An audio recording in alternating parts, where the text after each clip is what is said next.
Welcome to my YouTube channel, my daily vlog. Yan guys, tinula tayo ngayon guys ng fresh na isda.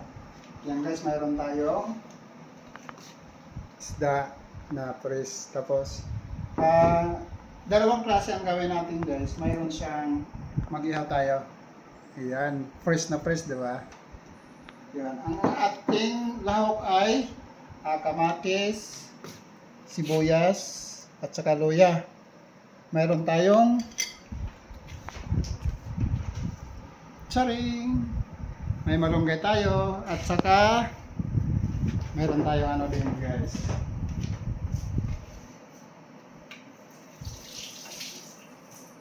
ito yung nagpapalasa sa tinula. Ito ay tanglad. Yan guys. Ngayon maghiwa-hiwa na tayo ng kamatis.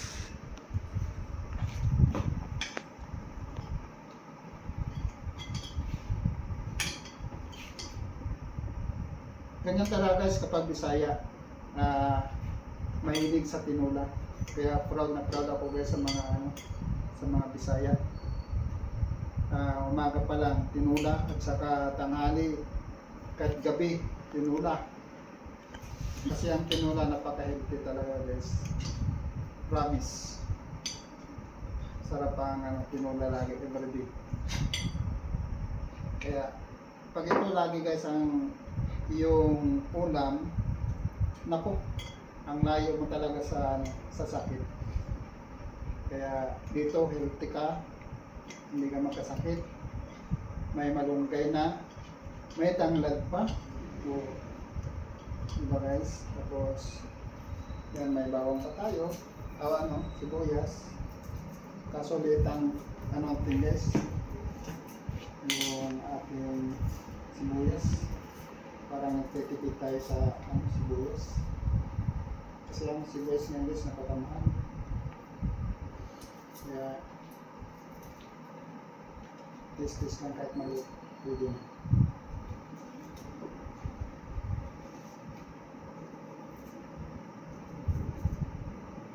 Yan guys sa tinula. Ang tinula guys pag magtinula kayo, ang gawin yung una guys, ito ilalagay muna doon sa kulong tubig, at saka ito kasi ito siya nagmamatch siya ng doon sa lasa. Tara guys,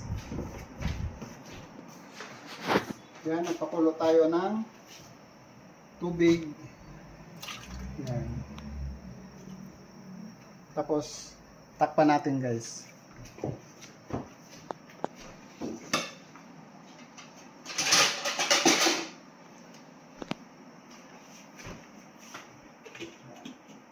Takpan natin, tapos pag kumulo siya guys, bago natin ilagay yung isda na sariwa. Pagkatapos pag kumulo na siya, medyo maluto na siya ng isda, bago ilagay natin yung malunggay. Mas maganda to guys kung may alugbati. Sa amin kasi may alugbati. Yan guys.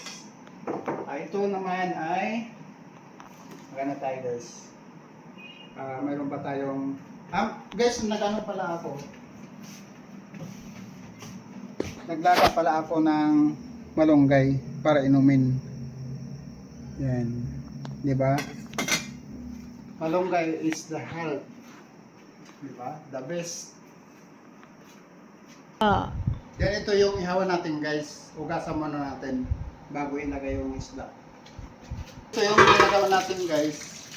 Wala tayong di uling na pag-ihawan natin. Pero ito guys, napakagabis din sa ihawan. Gawa na talagang yung doon natin isalang. Git lang guys, saglit lang.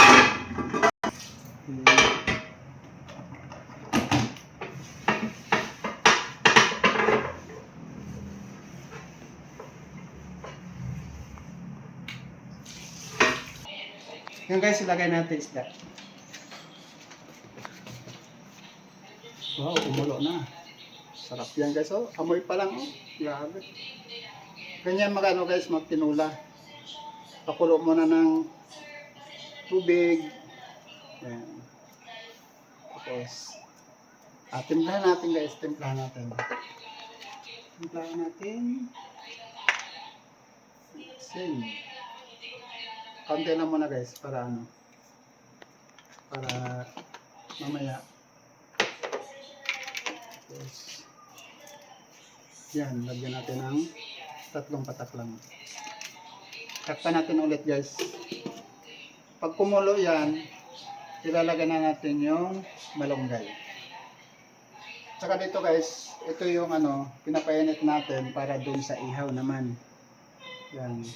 Maya maya guys, paano naman itong painitin para masarap pag lagay ng isda. Oh. Yan guys, ilalagay natin yung ano, isda. Yan. Sarap yan. Diba? Oh.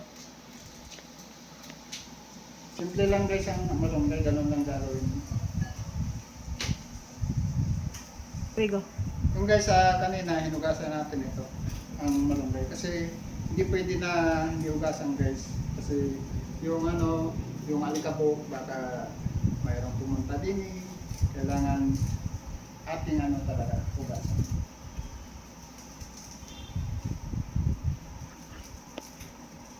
Ito yung ano guys, malunggay, yung ilagay natin dun sa ano, sa tinulang isda. Sarap guys, healthy ito guys, healthy.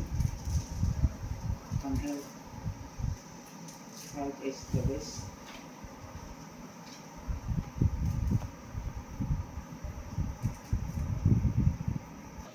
Yan guys, lagyan natin ng ano, 4 na siling haba.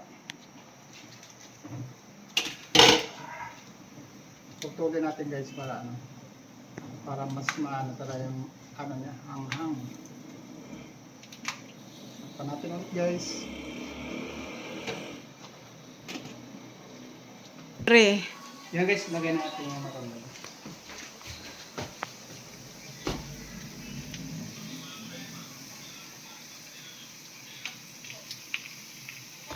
Ayan. Tapos tikman natin. Wow, sarap to guys.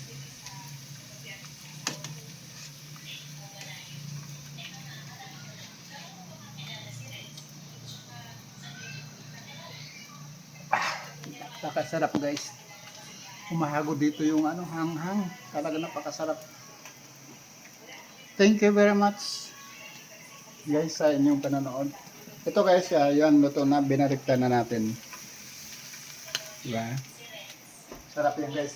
Pag ang isda guys na fresh, talaga yun ang ano, magandang texture niya. Kaya, yan guys, okay. Takpan mo natin guys. Maya. Babay ka na. Yan guys, ano, yan luto na guys. Thank you very much guys sa inyong panonood sa ating video. Maraming salamat. Good evening.